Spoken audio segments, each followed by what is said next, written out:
Você por acaso gosta de aranhas? Se simpatiza com esses aracnídeos, peçonhentos ou não?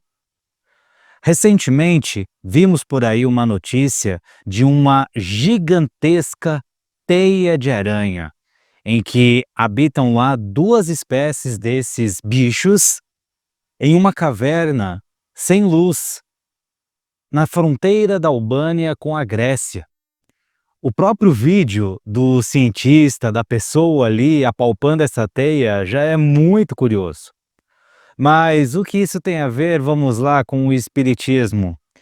Fica aí que tem muito mais relação do que nós imaginamos.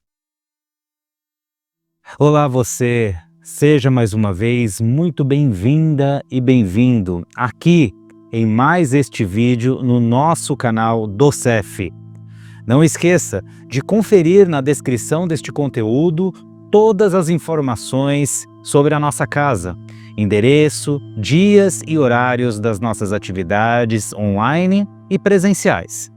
Confira também dois links que estão também na descrição para cadastrar a sua necessidade de vibrações. Não se esqueça, obviamente, de conferir se você está inscrito em nosso canal, também deixar a sua curtida e o seu comentário, que será muito bem recebido. Nos ajude para que sigamos juntos na nossa meta de angariar nada mais, nada menos que 2.000 inscritos ainda em 2025. Poxa, eu tenho pavor de aranha. Não fale o nome desse bicho porque eu já saio correndo. Do contrário, eu adoro esses aracnídeos. Tenho até um de estimação.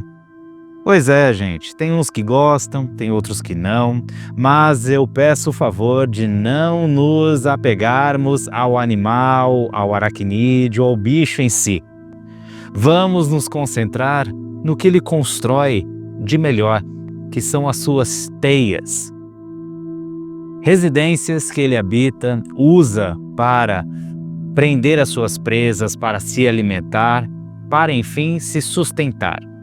Estruturas que podem ser complexas, grandes e têm ali a resistência e todo o material que esses companheiros precisam para viver, construídos sobre uma engenhosidade muitas vezes invejável. O paralelo que eu gostaria de traçar aqui com toda essa estrutura aracnídea é nada mais nada menos do que o nosso pensamento. Você que já é veterano no nosso canal sabe que o pensamento é objeto de estudo não só dentro da doutrina espírita, mas também dentro de outras ciências, disciplinas da humanidade. E aqui, na nossa doutrina, nós fazemos questão de destacar os aspectos que não são tão lá discutidos no meio acadêmico desta força, desta energia. Sim, pensamento é energia. Energia fluídica que nós não conseguimos enxergar pelos olhos físicos, assim como não conseguimos enxergar as ondas de rádio, as ondas eletromagnéticas e tantas outras ondas, luz, energias que passam por nós a todo momento, ainda de forma despercebida. E o que isso quer dizer? Quer dizer que quando nós geramos um pensamento para uma pessoa, um local ou alguma situação específica, isto gera uma energia que sai de nós e numa velocidade incrível vai em disparado até o seu destino. Se emanamos pensamentos negativos, obviamente, e isso vai chegar ao destino, e não só ao destino, diga-se de passagem, mas percorrerá todo o caminho, deixando um rastro negativo.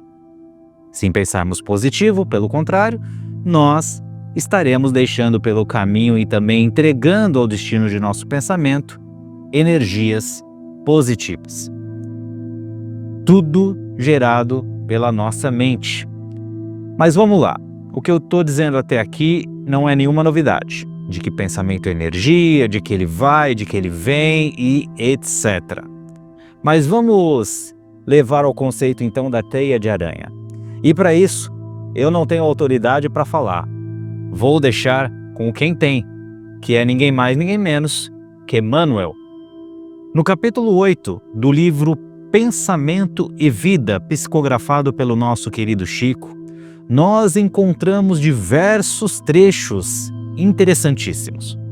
Para não nos estendermos, vamos focar em algumas passagens, parágrafos desse capítulo, na qual Emmanuel nos diz de que se o homem pudesse contemplar com os próprios olhos as correntes de pensamento, reconheceria de pronto que todos viemos em regime de comunhão, segundo os princípios da afinidade. E ele segue: a associação mora em todas as coisas, preside a todos os acontecimentos e comanda a existência de todos os seres. Seguindo mais adiante, Emmanuel nos diz mais esta preciosidade: em qualquer providência e em qualquer opinião, somos sempre a soma de muitos. E vamos finalizar por aqui. Toda a brecha de sombra em nossa personalidade retrata a sombra maior.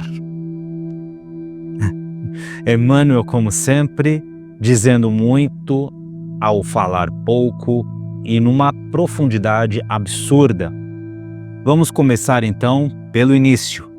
Quando diz que o nosso pensamento, em que nós vivemos numa comunhão de associação, Emmanuel, em outras palavras, diz que nós vivemos numa teia de aranha. A teia de aranha tem como atributo também detectar quando algo caiu nela. Logo, o aracnídeo sabe quando recolher uma presa, quando houve um certo distúrbio naquela conexão que ela montou. E com a nossa vida, com os nossos pensamentos, é a mesma coisa. O que ocorre é que todos nós somos um ponto nesta imensurável, gigantesca, colossal teia de aranha em que convivemos. Essa teia alcança todo o universo, toda forma de vida. O que ocorre é que quando nós emitimos um pensamento que está associado a outro, quem está associado ao mesmo sentimento que o pensamento expressa, logo se reconhece, se aproxima e se junta. Em outras palavras, e dizendo na prática o que acontece, quando nós pensamos algo negativo, nós automaticamente sinalizamos por meio dessa teia de pensamento que estamos pensando negativamente. E assim nos juntamos por associação a todos que pensam da mesma forma. É por isso que é também muito difícil nos desapegar de pensamentos negativos. Porque nós temos logo esse grupo, nós automaticamente nos juntamos com essas diversas mentes, encarnadas ou não, que pensam a mesma coisa. Por isso também que o desanimado fica mais desanimado, o depressivo mais depressivo, e aquele que de antemão carrega pensamentos nocivos, mais nocivo fica. E claro, o contrário é verdadeiro. Existem muitos, principalmente desencarnados já evoluídos, que pensam positivamente. E uma vez que nós pensamos com esse teor de energia, automaticamente nos ligamos a eles. E assim temos condições de fortalecer, exponenciar cada vez mais a nossa boa vontade, a nossa boa energia. Se Deus é amor e Ele está em todo lugar, toda vez que nós pensamos positivamente, nós nos unimos a mentes, a pensamentos que estão também sintonizados com Deus. E logo, o pensamento positivo apenas pode ser aí ultrapassado pelo negativo quando nós quisermos. E aí eu vou para outra parte de Emmanuel que nós lemos aqui, de que toda brecha de sombra revela uma sombra maior ainda. Na casa espírita, na doutrina em geral, nós falamos muito sobre vigiar os pensamentos. estar atento àquilo que nós mentalizamos dentro de nós. Mas parando friamente para analisar, os pensamentos negativos, os pensamentos contrários a Deus, apenas mostram aquilo que está dentro de nós. Ele não é o começo e nem o fim, mas é um meio. Porque apenas aquele que ainda sente negativamente, que ainda traz para dentro de sua consciência aquilo que é mal, aquilo que não é evoluído, pode manifestar pensamentos maus. Pode manifestar energias negativas. Então, os nossos pensamentos são talvez a maior fonte de observação para reconhecer em nós o nosso próprio nível de evolução, para reconhecer a quais outras pessoas nós estamos nos conectando, a quais pontos desta teia gigante nós estamos estabelecendo sintonia. E já vamos deixar de lado aqui quaisquer possíveis justificativas perante o nosso pensamento negativo. Ah, mas por que eu penso negativo porque o governo fez aquilo? Ah, mas eu penso negativo porque tal pessoa me ofendeu. Ah, mas eu penso negativo por aquela situação. Já está muito claro, mas vamos novamente reforçar. A responsabilidade é nossa, assim como o mérito também é nosso. Realmente muito legal, muito interessante quando Emmanuel diz que em qualquer opinião ou providência que tomamos, nós somos sempre a soma de muitos. Logo, se nós agimos, pensamos ou sentimos negativamente, automaticamente nós vamos para o grupo do negativismo. Somamos com esse lado do universo que pensa negativo, que manifesta maldade. Mas o contrário também é verdadeiro. Quando nós pensamos positivamente, quando nós conseguimos agir do lado do bem, seja por meio de um trabalho voluntário, seja auxiliando os outros, nós vamos automaticamente somar com aqueles que igualmente pensam de forma positiva. Então a gente percebe de que nessa balança entre a ignorância e o conhecimento espiritual, entre o bem e o mal, como queira, nós estamos sempre de um lado ou de outro. Não há em cima do muro para isso. E aí fica a pergunta: qual é o lado que nós mais apoiamos ao longo do nosso dia?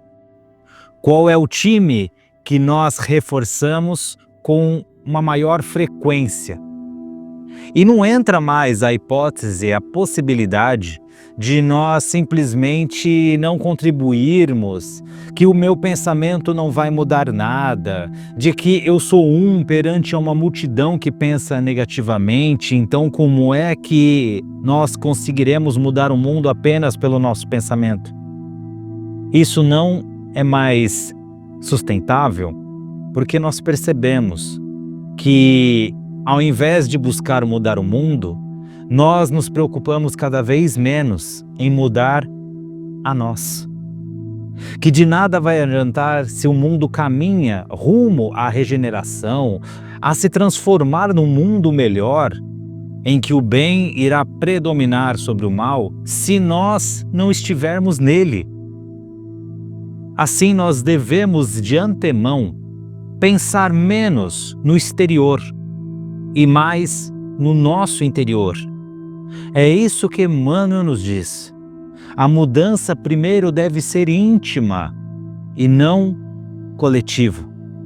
Porque uma coisa vai levar a outra. Nos preocupar menos com os outros, nos preocupar menos com o mundo, porque cada um vai mudar de acordo com o seu interesse e vontade, e centralizar as nossas forças em nos modificarmos, para que nós estejamos cada vez mais sustentando e apoiando o lado bom, a comunidade boa do universo, esse lado da teia que pensa positivamente. Quanto mais nos preocuparmos com o nosso pensamento e não com o pensamento coletivo ou dos outros, mas, e de forma mais natural, estaremos ligados a Deus. Seremos merecedores de estarmos em mundos melhores. Não é isso que todos nós queremos? Então vamos aproveitar esse instante para manifestar o nosso mais sincero pensamento por meio das nossas vibrações. Porque quando juntos nos unimos para vibrar no bem, todos nós estaremos mais próximos de Deus. Assim, vamos fechando os nossos olhos e buscando mentalizar muita paz na Terra, rogando que todos os povos possam se confraternizar, viver em harmonia e assim serem merecedores do amor e da paz. Vibramos pelo Brasil, rogando para que Jesus abençoe a nossa pátria cada vez mais. Por todos os nossos irmãos que estão nas ruas, desabrigados, que estão doentes do corpo e da alma, aqueles que estão em orfanatos, asilos, presídios, que sofrem no Vale dos Suicidas ou em regiões trevosas do umbral. Vibramos por todos os lares da terra, pela nossa casa, pela nossa família, rogando para que Jesus abençoe o nosso lar. Vibramos pelo CEF, por todos os centros espíritas, por todas as religiões. Vibramos por aquela pessoa que ainda temos por inimigo, para que Jesus conserve o nosso relacionamento e nos propicie aprendizado suficiente para mudarmos o nosso sentimento. Vibramos assim por nós mesmos, rogando que sejamos cada vez mais merecedores da luz divina e do amor de Jesus. Mentalizamos agora que o grande Mestre deposita em nós toda a sua energia, todo o seu amor, fazendo com que o nosso corpo seja fortalecido, com que os nossos sentimentos sejam elevados e que possamos despertar cada vez mais de forma radiosa em nosso coração a luz do Evangelho. Rogamos ainda que Jesus deposite, transforme esses recipientes com água que preparamos em luz, edificando este líquido, fluidificando a água, para que ao ingerir contemos com este fator a mais de sustentação. E desta forma, nós agradecemos aos mentores, ao Mestre Jesus e a Deus por este momento de oração, onde juntos rogamos, graças a Deus. Mais uma vez, muito obrigado pela sua audiência e pela sua atenção. Não se esqueça de nos auxiliar compartilhando este conteúdo e inserindo seu comentário, para que possamos cada vez mais produzir vídeos em favor do nosso autoaprimoramento. Eu me despeço por aqui. Um grande abraço e até a próxima. Tchau!